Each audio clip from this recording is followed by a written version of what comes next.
বহুদিন ধরেই আমার কাছে প্রশ্ন একটা আসে নানান মানুষের কাছ থেকে, সেটা হচ্ছে যে কলকাতার ইতিহাসের ব্যাপারে যদি আমরা আরও জানতে চাই তাহলে আমাদের কি বই পড়া উচিত। তো ভাবলাম এটা নিয়ে একটা গোটা ভিডিওই হয়ে যাক। আমার রেকমেন্ডেড 10টা কলকাতার ইতিহাস নিয়ে বই, ইংরেজি বই নিয়ে হচ্ছে আজকের এই ভিডিও। প্রথমেই বলে রাখি যে এই ভিডিওটা হচ্ছে শুধুমাত্র ইংরেজি বই নিয়ে, বাংলা বই নিয়ে কিন্তু একটা গোটা আলাদা ভিডিওই হবে। কাজে আপনি যদি বাংলা বইয়ের রেকমেন্ডেশনস চান কয়েকদিন অপেক্ষা করুন, সেই ভিডিওটাও চলে আসবে। আচ্ছা, দ্বিতীয় ব্যাপার হচ্ছে এই লিস্টটার মধ্যে 10টা বইয়ের কথা আমি আপনাকে বলবো। অ্যাকচুয়ালি 10টা থেকে একটু বেশি বইয়ের কথা বলবো, তবে তার মধ্যে অনেকগুলো বই কিন্তু স্বাধীনতার আগে ইংরেজদের লেখা। এবার এখানে ওই পার্সপেক্টিভ জিনিসটা কিন্তু আপনাকে একটু মাথায় রাখতে হবে পড়ার সময়। পার্সপেক্টিভ মানে হচ্ছে, দেখুন, ফ্যাক্টস যেগুলো আছে সেই ফ্যাক্টসগুলো আপনিও হয়তো জানেন, আমিও হয়তো জানি, কিন্তু এবার আপনি যদি সেই ফ্যাক্টসগুলোর ভিত্তিতে একটা বই লেখেন তাহলে সেখানে আপনার যে দৃষ্টিভঙ্গিটা, তার জন্য আপনার লেখাটা একটু অন্যরকম হবে। আর আমার দৃষ্টিভঙ্গি যেহেতু আপনার থেকে একটু আলাদা, আমার লেখাটা একটু অন্যরকম হবে। তো এবার এই যে স্বাধীনতার আগে বইগুলো পাবলিশ হয়েছে এবং সেটা লিখেছেন ইংরেজরা, তাদের নিজস্ব একটা দৃষ্টিভঙ্গি দেয়ারফর রয়েছে, এবং তার ফলে বইতে ফ্যাকচুয়ালি খুব বেশি ভুল না থাকলেও সেই ফ্যাক্টগুলোর ইন্টারপ্রিটেশন একটু অন্যরকম হতে পারে। ঠিক আছে, এই জিনিসটা আপনাকে মাথায় রাখতে হবে। এবার এখানে আমি এটা বলছি না যে ইংরেজদের জায়গায় যদি ভারতীয়রা লিখতো তাহলে বইগুলো একেবারে 100% অ্যাকিউরেট হতো। ভারতীয়দের নিজস্ব দৃষ্টিভঙ্গি আছে, সেখানে একটা বায়াস এসে যাওয়ার সম্ভাবনা। বেসিক্যালি এভরিবডি ইজ বায়াসড, আপনাকে খালি মাথায় এই জিনিসটা রাখতে হবে পড়ার সময়। ঠিক আছে।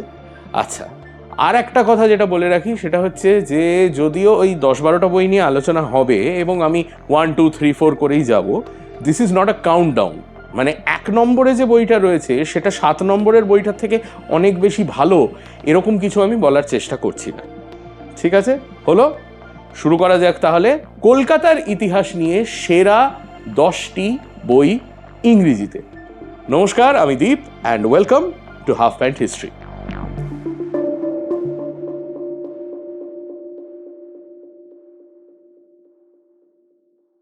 একেবারে প্রথমে যে বইটা দিয়ে শুরু করতে হবে সেটার নাম হচ্ছে একোজ ফ্রম ওল্ড ক্যালকাটা। এটা লিখেছিলেন হেনরি এলমসলি বাস্টিড। বাস্টিড ইংল্যান্ডে ডাক্তারি পড়েছিলেন। 1855 নাগাদ ইন্ডিয়ান মেডিকেল সার্ভিস জয়েন করে ভারতে আসেন। 57 বিদ্রোহের সময় উনি লখনৌ, কানপুর এই সমস্ত জায়গায় যুদ্ধও করেছেন। 1872 নাগাদ ওকে কলকাতায় পাঠানো হয় as the as master of the Calcutta mint, এবং সেই সময় কলকাতায় থাকাকালীন উনি ধীরে ধীরে কলকাতার ইতিহাস নিয়ে রিসার্চ শুরু করেন। 1882 সালে তার এই বই একোজ ফ্রম ওল্ড ক্যালকাটা প্রকাশিত হয়। এবার এই বইয়ের কিন্তু স্কোপটা খুব লিমিটেড, কারণ প্রধানত 3টে টপিক নিয়েই বইতে আলোচনা হচ্ছে। এক হচ্ছে 1756 সালের সিরাজউদ্দৌলার কলকাতায় আক্রমণ এবং যাকে বলা হয় দ্য ফল অফ ক্যালকাটা, তারপর ইংরেজদের ফিরে এসে কলকাতা আবার দখল করা, এইটা একটা ব্যাপার। দ্বিতীয় হচ্ছে কলকাতায় যে ওল্ড ফোর্ট উইলিয়াম ছিল, আজ যেখানে বিবিডিবাগ জিপিও, সেখানে ছিল সেই পুরনো ফোর্ট উইলিয়াম। সেই ওল্ড ফোর্ট উইলিয়াম নিয়ে প্রচুর ডিটেলস আপনি এই বইয়ের মধ্যে পাবেন। আর তৃতীয় হচ্ছে, যাকে নিয়ে আমি অলরেডি একটা ভিডিও করেছিলাম, ফিলিপ ফ্রান্সিস, যার সঙ্গে ওয়ারেন হেস্টিংসের ডুয়েল হয়েছিল, সেই Philip Francis and his times, ওর সময় কলকাতা কেমন ছিল, কি কি হচ্ছিল, কারা কারা কলকাতায় থাকতেন, তারা কি কি করতেন, সেই সমস্ত তথ্য আপনি এই বইটার মধ্যে পাবেন। So this is H.E. Busteed's echoes from old Calcutta. 1882 সালে যেহেতু বইটা পাবলিশ হয়েছিল, বুঝতেই পারছেন বই এখন আর কপিরাইটে নেই। কপিরাইট থাকে লেখকের মৃত্যুর 60 বছর পর পর্যন্ত। So the book is now, যাকে বলে, ইন দ্য পাবলিক ডোমেন। সম্পূর্ণ লিগালি আপনি ফ্রিতে ডাউনলোড করে নিতে পারেন বইটা। কোথা থেকে ডাউনলোড করবেন সেই লিঙ্কটা ভিডিও ডিসক্রিপশনে দেওয়া রয়েছে। ক্যালকাটা ওল্ড অ্যান্ড নিউ, কলকাতার ইতিহাস নিয়ে, ইংরেজ পিরিয়ডের কলকাতার ইতিহাস নিয়ে আরও একটি দুর্দান্ত ইন্টারেস্টিং বই, এবং এটা লিখেছিলেন H.E.A. কটন, হেনরি এভন, এটার ফুল ফর্ম কি আমি ভুলে গেছি, কটন। ঠিক আছে, এবার কটন নিজে কিন্তু is a very very interesting person. 1868 সালে জন্ম এবং আমাদের এই ভারতেই জন্ম। In fact he was born in Midnapore, মানে মেদিনীপুরে। এবং এই কটন পরিবারের 4 জেনারেশন ভারতে থেকেছেন এবং কাজ করেছেন। কটন নিজে উকিল ছিলেন, 1893 থেকে 1908 পর্যন্ত কলকাতা হাইকোর্টেই প্র্যাকটিস করতেন। তারপর সাংবাদিক হিসেবে কাজ করেছেন। He was the Calcutta correspondent for the Daily News. কটনের বাবা আবার আমাদের এই ইন্ডিয়ান ন্যাশনাল কংগ্রেসের সঙ্গে কিন্তু খুব ডিপলি ইনভলভ ছিলেন। In fact I think he presided over the 1904 session of the Indian National Congress. 1920s Wall Street crash হয় ইন দ্য ইউনাইটেড স্টেটস এবং তার ফলে সারা বিশ্বে একটা অর্থনৈতিক ক্রাইসিস সিচুয়েশন তৈরি হয়। এই সময়ে কিন্তু প্রচণ্ড সমস্যায় পড়েন কটন। একেবারে কপর্দকহীন অবস্থা হয়ে গেছিল তার। All his savings goat completely wiped out. বাড়ি টাড়ি সমস্ত বিক্রি করে দিতে হয়েছিল, খুব খারাপ অবস্থা ছিল। তো তখন বড়লাট লিটন তার সঙ্গে যোগাযোগ করেন এবং বলেন যে আচ্ছা তুমি একটা কাজ করো না, তুমি আমাদের বেঙ্গল লেজিসলেটিভ কাউন্সিলের প্রেসিডেন্ট হিসেবে জয়েন করো। সেখানে সমস্যা যেটা হয় সেটা হচ্ছে কটনকে বেঙ্গল লেজিসলেটিভ কাউন্সিল এর প্রেসিডেন্ট করা নিয়ে প্রচণ্ড আপত্তি করেন দেশবন্ধু চিত্তরঞ্জন দাস। ফাইনালি 1922 অ্যাপয়েন্টেড হয়ে 1925 নাগাদ উনি পদত্যাগ করতে বাধ্য হন। ওর জায়গায় বসানো হয় কুমার শিব শেখরেশ্বর রায়। 1923 থেকে 1925 এর মধ্যে কটন ছিলেন ইন্ডিয়ান হিস্টোরিক্যাল রেকর্ডস কমিশন এর সদস্য এবং তার ফলে এই প্রচুর ডকুমেন্টস নথিপত্রের উনি অ্যাক্সেস পান এবং সেই সবের ভিত্তিতেই উনি লেখেন ওর বই, যেটা নাম হচ্ছে Calcutta old and new. Calcutta old and new কিন্তু কলকাতার আর্লি ডেজ ব্রিটিশ পিরিয়ডের অনেক ডিটেলস আপনাকে দেবে। ইনফ্যাক্ট এমন অনেক অনেক জিনিস আছে এই বইতে যেগুলোর কথা আমিই জানতাম না বইটা পড়ার আগে। যেমন ধরুন, ইংরেজরা যে কলকাতার চারদিকে একটা ডিচ কেটেছিল বর্গীদের আটকানোর জন্য, মারাঠা ডিচ, সেটা কথা মোটামুটি আমরা সবাই শুনেছি। কিন্তু আমরা যেটা জানি না সেটা হচ্ছে যে সেটা ছাড়াও একটা বিরাট উঁচু কাঠের তৈরি বেড়া কিন্তু কলকাতাকে ঘিরে দেওয়া হয়েছিল, যেটাকে বলা হতো দ্য প্যালেসেড। সেই বেড়া কোথা দিয়ে গেছিল, কেন তৈরি হয়েছিল, কে তৈরি করেছিল, সেই সমস্ত ডিটেলস কিন্তু কটনের বইতে আছে। তার সঙ্গে আরও অনেক ডিটেলস আছে। বেশ মোটকা একটা বই। আর অফকোর্স বই এখন কপিরাইটে কিন্তু নেই, কাজেই বইটা একেবারে লিগালি ফ্রি ডাউনলোড করা যায়। লিঙ্ক আমি দিয়ে রেখেছি ভিডিওর ডেসক্রিপশনে। আজকে তৃতীয় বই হচ্ছে ক্যালকাটা পাস্ট অ্যান্ড প্রেজেন্ট। এর আগেটা ছিল ওল্ড অ্যান্ড নিউ, এটা হচ্ছে পাস্ট অ্যান্ড প্রেজেন্ট, যেটা লিখেছেন ক্যাথলিন ব্ল্যাকেন্ডেন। এবার এর আগের দুটো বইয়ের থেকে এটা কিন্তু একটু অন্য। প্রথমত, এটা আরও অনেকটা পরে পাবলিশ হয়েছিল। এর আগে দুটো বই 1880s পাবলিশ হয়। ক্যাথলিন ব্ল্যাকেন্ডেনের বই প্রথম প্রকাশিত হয় ইন 1905, 1905। ক্যাথলিন ব্ল্যাকেন্ডেন কিন্তু আমাদের কলকাতাতেই জন্মেছিলেন, কলকাতাতেই থাকতেন এবং তিনি ছিলেন একজন অ্যাংলো ইন্ডিয়ান। এবার বইতে কলকাতার ইতিহাসের ব্যাপারে, ব্রিটিশ পিরিয়ডের ইতিহাসের ব্যাপারে অনেক ডিটেলস রয়েছে। যার মধ্যে ধরুন এই যে বৈঠকখানা একটা জায়গার নাম কি করে হলো, বৈঠকখানার যে একটা গাছ ছিল সেই গাছটা এক্স্যাক্টলি কোথায় ছিল, এই ডিটেলসগুলো কিন্তু ক্যাথলিন ব্ল্যাকেন্ডেনের বইতে রয়েছে। কিন্তু তার সঙ্গে সঙ্গে আরেকটা জিনিস রয়েছে যেটা খুব বেশি হিস্ট্রির বইতে, কলকাতার হিস্ট্রির বইতে আপনি পাবেন না। সেটা হচ্ছে, যেহেতু উনি অ্যাংলো ইন্ডিয়ান ছিলেন, Anglo Indian society, Anglo Indian social life, কোন কোন ক্লাবে তারা যেত, কি করতো তারা, এই সমস্ত ডিটেলস কিন্তু ব্ল্যাকেন্ডেনের বইতে রয়েছে। So this is another interesting book. Blechynden নিজে মারা যান 1925 সালে। কপিরাইট থাকবে তারও 60 বছর পর পর্যন্ত, মানে 1985 সালে বইয়ের কপিরাইট কিন্তু শেষ হয়ে গেছে। বই এখন পাবলিক ডোমেনে রয়েছে, ফ্রি ডাউনলোড করে নেওয়া যায় এবং ডাউনলোড লিঙ্ক আমি ভিডিও ডেসক্রিপশনে দিয়ে দিয়েছি। চতুর্থ বই, এটাও একজন ইংরেজের লেখা। মন্টেগিউ ম্যাসি কিন্তু কলকাতায় থেকেছেন এবং চাকরি করেছেন ফর মোর দ্যান 50 ইয়ার্স, যে কারণে তার বইয়ের পুরো নামটা হচ্ছে recollections of Calcutta for over half a century. এবার ম্যাসি কলকাতার ইতিহাস নিয়ে খানিকটা লিখেছেন, তবে ম্যাসির বইটা যেখানে অন্য বইগুলোর থেকে একটু আলাদা সেটা হচ্ছে যে ম্যাসি প্রথমত বিবিডিবাগ অঞ্চলটার ওপর খুব বেশি করে কনসেন্ট্রেট করেন, এটা হচ্ছে এক।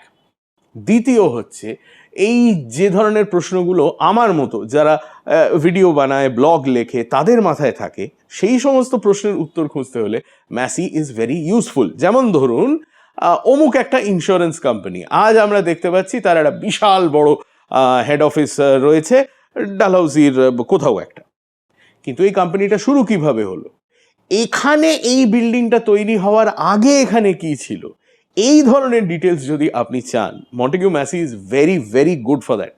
মানে কোনো পার্টিকুলার অর্গানাইজেশন, কোনো বিজনেস হাউস হলে উনি ওর বইতে অ্যাবসলিউটলি লিখে দেন যে এদের প্রথম অফিস ছিল অমুক রাস্তার এত নম্বরে, তারপর অমুক সালে তারা চলে যায় অমুক রাস্তার এত নম্বরে, তারপর ফাইনালি অমুক সালে আজ যে বিল্ডিংটা আপনি দেখতে পাচ্ছেন সেটা তৈরি হয়। তো এই জাতীয় ডিটেলসের জন্য মন্টেগিউ Massey is great.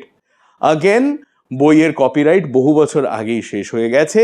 Book is in the public domain, free download করা যায়। ডাউনলোড লিঙ্ক আমি ভিডিও ডেসক্রিপশনে দিয়ে দিয়েছি।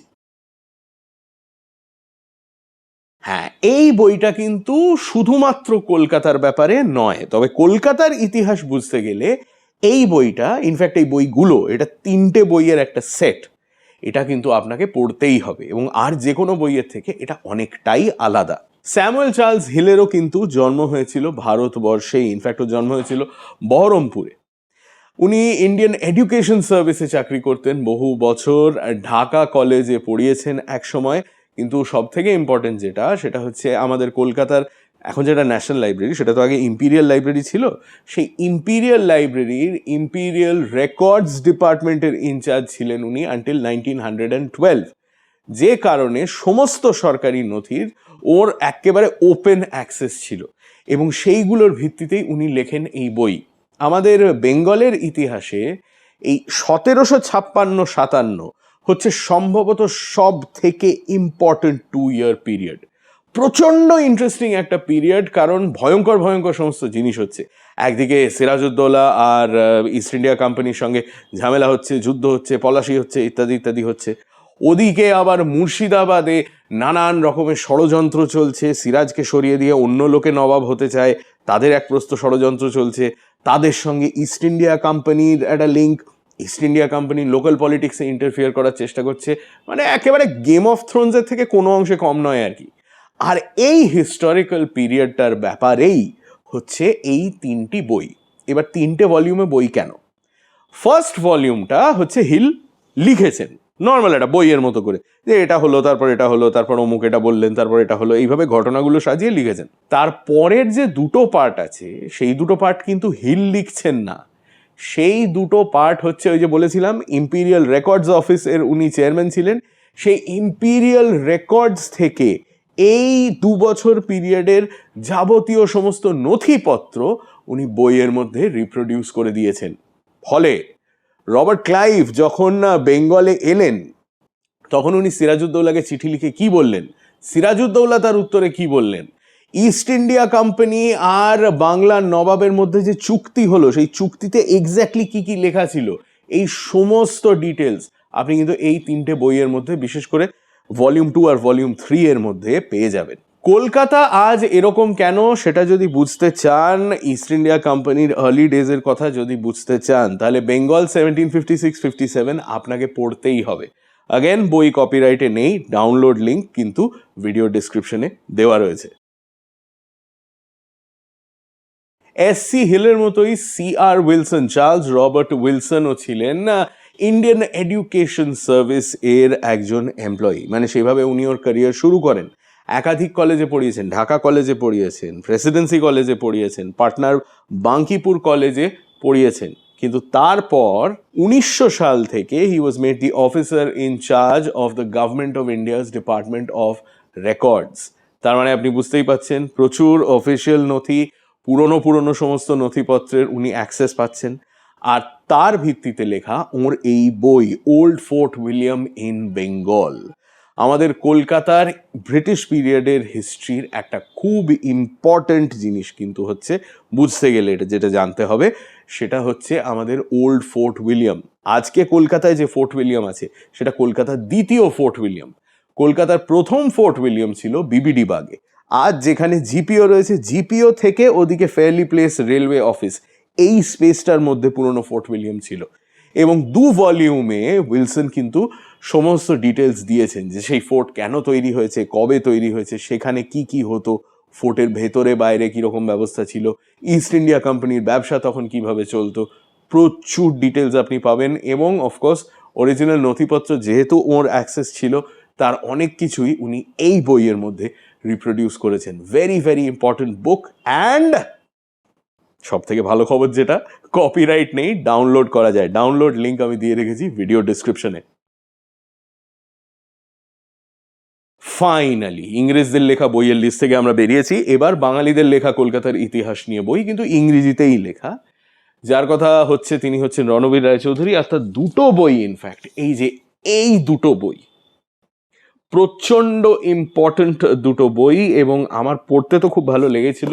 প্রচুর প্রচুর ইনফরমেশন আমি পেয়েছিলাম, অনেক কিছু জানতে পেরেছিলাম যেগুলো আমার নিজের আগে জানা ছিল না। রণবীর রায়চৌধুরী আমার যতদূর মনে পড়ছে একসময় সাংবাদিক হিসেবে কাজ করতেন, তবে এই দুটো বই লেখার জন্য উনি কিন্তু প্রচুর খেটেছেন, একেবারে ইন ডেপথ রিসার্চ করেছেন। ইনফ্যাক্ট এই যে প্রথম বইটা, the shaping of modern Calcutta, ঠিক আছে, এটা হচ্ছে ইংরেজরা লটারি কমিটি বলে একটা জিনিস তৈরি করেছিল 1817 থেকে 1830-এর মধ্যে, ওই কলকাতার টাউন প্ল্যানিং করার জন্য, ইনফ্রাস্ট্রাকচার ইমপ্রুভ করার জন্য, বেটার রাস্তা, বেটার ড্রেনেজ ইত্যাদি ইত্যাদি। এই সমস্ত কিছু করতে গেলে তো অনেক টাকা লাগবে, আর সরকার তো কিপটে, তো সেই টাকাটা তোলা হবে কোত্থেকে? সেই টাকাটা তোলা হবে এই লটারির মাধ্যমে।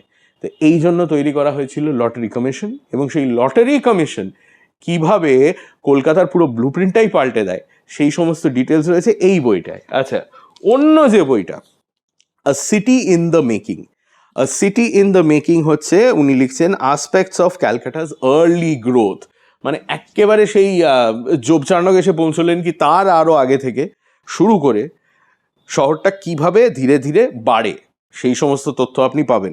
ঝরঝরে ইংরেজিতে লেখা, বুঝতে কোনো রকম অসুবিধে হবে না, তথ্যে একেবারে ঠাসা।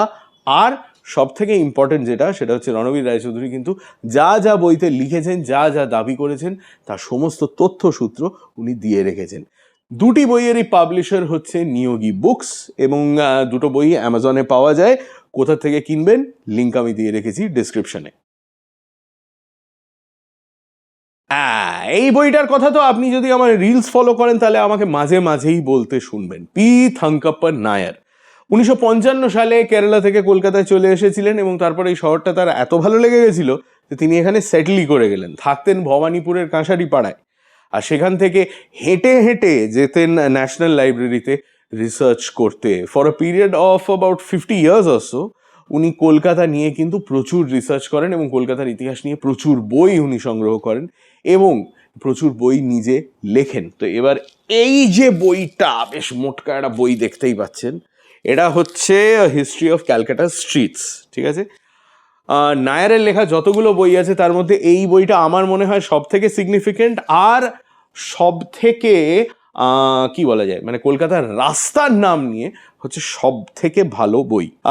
কিন্তু এই বইটা মানে কি বলবো, ঠিক আপনি যদি ভাবেন গল্পের বইয়ের মতো পড়বেন তাহলে খুব একটা আনন্দ পাবেন না। এটা হচ্ছে যাকে বলে একেবারে ডিকশনারি যেরকম হয় সেই রকম, মানে একেবারে অ্যালফাবেটিক্যাল অর্ডারে রাস্তার নাম ধরে ধরে, এই রাস্তা অমুক সালে এই নামটা হয়েছিল, নামকরণটা হয়েছিল অমুকের নামে, বা এই নামটা হয়েছিল অমুক কারণে, এইভাবে পুরো বই জুড়ে কিন্তু দেওয়া আছে। তবে নায়ারের বইয়ের ক্ষেত্রে একটা জিনিস আমি বলে দেবো, সেটা হচ্ছে যে উনি যে সব সময় একেবারে নির্ভুল তথ্য দিয়েছেন তা কিন্তু নয়, এদিক ওদিক দু একটা ভুল আছে। কাজেই নায়ারের বইকে আপনি যদি রেফারেন্স হিসেবে ব্যবহার করেন, চেষ্টা করবেন একটু ক্রস চেক করে নিতে। আর একটা জিনিস হচ্ছে, বইটার কিন্তু একটা উৎকট দাম, আর খুব একটা সহজে পাওয়াও যায় না।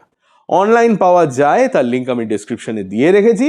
যদি অ্যাফোর্ড করতে পারেন গ্রেট, যদি অ্যাফোর্ড না করতে পারেন ওইটা করুন না যেটা আমরা করতাম, মানে 4-5 জন বন্ধু মিলে সবাই একটু একটু একটু একটু টাকা দিয়ে একটা বই কেনা হলো, তারপর বইটা নিজেদের মধ্যে সার্কুলেট করবে, যার যখন প্রয়োজন সে বইটা নিয়ে দেখবে, বা কোনো লাইব্রেরি থেকে আপনি বইটা ধার নিয়ে নিন, নিয়ে সেইভাবেই কাজ চালিয়ে নিন। এইটি হচ্ছে আরেকটি বই যেটা আমার ভীষণ প্রিয়, এই যে ইউরোপিয়ান ক্যালকাটা, ঠিক আছে। এটা হচ্ছে ধ্রুবজ্যোতি ব্যানার্জির লেখা, আগেন পেইনস্টেকিং রিসার্চ, প্রধানত শহরের যে ইংরেজ পোর্শনগুলো যাকে আমরা এখন বলি হোয়াইট টাউন, সেই সমস্ত জায়গা নিয়ে লেখা রয়েছে। তার ফলে বিবিডিবাগ অঞ্চল নিয়ে তো লেখা রয়েছেই, তাছাড়াও কলকাতার আরও অনেক জায়গা যেখানে সাহেবরা চার্চ তৈরি করেছে, অফিসেস তৈরি করেছে, নানান রকম স্ট্রাকচার্স তৈরি করেছে, সেই সমস্ত কিছু নিয়ে লেখালেখি আছে। কলকাতায় কি কি হতো তখনকার দিনে, রেস টেস কেমন হতো, এই সমস্ত জিনিস নিয়ে ডিটেলস আছে। প্রচণ্ড ভালোভাবে রিসার্চ করে লেখা বই, এবং প্রত্যেকটা চ্যাপ্টারের শেষে আপনি এত লম্বা তালিকা পাবেন যে সেই চ্যাপ্টারে যা ইনফরমেশন আছে তার তথ্যসূত্র কী কী। এবার আপনার যদি ফার্দার রিসার্চ করার ইচ্ছে থাকে, এটা কিন্তু একটা খুব ভালো জায়গা। মানে আপনি একটা চ্যাপ্টার পড়লেন, পড়ে ভাবলেন আচ্ছা এটা নিয়ে আরও জানতে গেলে কোথা থেকে ইনফরমেশন পাবো, তথ্যসূত্রে চলে যান, লেখক কোথা থেকে ইনফরমেশনগুলো পেয়েছেন সেগুলো দেখুন, দেখে তারপর সেই বইগুলো জোগাড় করে পড়া শুরু করে দিন।